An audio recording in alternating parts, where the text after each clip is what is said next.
what happens with development? Well,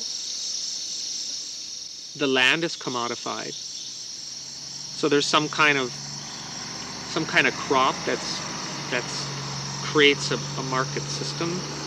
That market system requires people to do certain things, and for people to do those certain things, there has to be certain infrastructure in place for that to happen. And the goal of it is to make it more efficient, more profitable, really. And people here now are subject to the market system that everybody in the world is really subject to, right? With materialism, you start getting competition, social status, different things like that. So therefore your motives start to change of the things that you're doing, right? Do you think it's easier to actually see ourselves when we look at the way they live here? Whether we want to believe it or not, we're all subject to the natural world. And development through technology, in a sense, insulates and isolates us from the reality that we are all subject to the natural world. And these are people that we can still look, we can still observe, we can still see. People that I think represent that baseline that we all human beings share. So each of these hill tribes, indigenous people groups, they have distinct cultures. They still have traditional language, dress, dance, music, some foods. What is the point in maintaining this uniqueness, and do you think it can be done? How are we ever going to reflect upon ourselves if we don't take a moment's pause to take a look at who we are, who we really are? I mean, where we really come from. It's not the city. We're not machines, we're not robots, but we're turning into that. We're becoming mechanized in proportion with the global market system.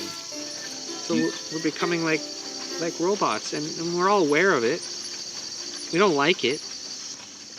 But yet we still continue to put gas in this machine that grinds about every day from sunrise to sunset, and continue to perpetuate the very environment that we dislike and inherently know is not us. That to me is just madness.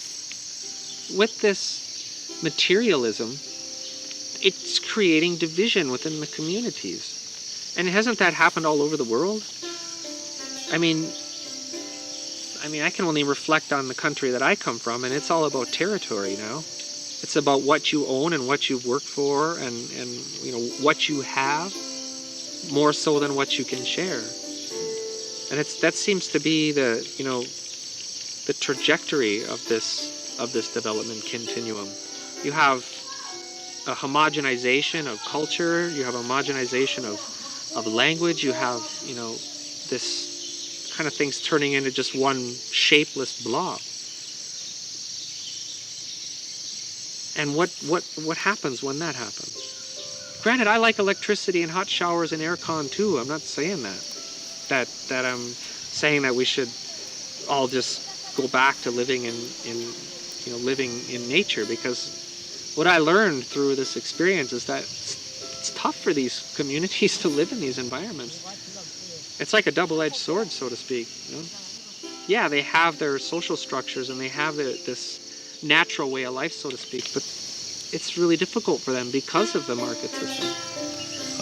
And is it because their way of life is what we could call more simple, or that the contrasts are bigger? I don't know that their lives are more simple. Looking at it from a sociological perspective, you're seeing the very things happen here that you see in the West that are materialism related. When you have competition, when you have that market system that is driving people, the root elements of people's behavior, you wonder why you get things like social stratification, why you get conflict, why you get drugs and other social issues, why you get these things. The root of that, I think it's because people are disconnected from what they inherently need. And that is a connection with our natural environment. It's a connection with each other. It's a connection. It's to feel a wholeness and a connection to the world in which we live. And I think that, I hope that this project has value in that sense. In the very least, being able to appreciate ourselves. ไม่เหมือนเราอยู่แล้ว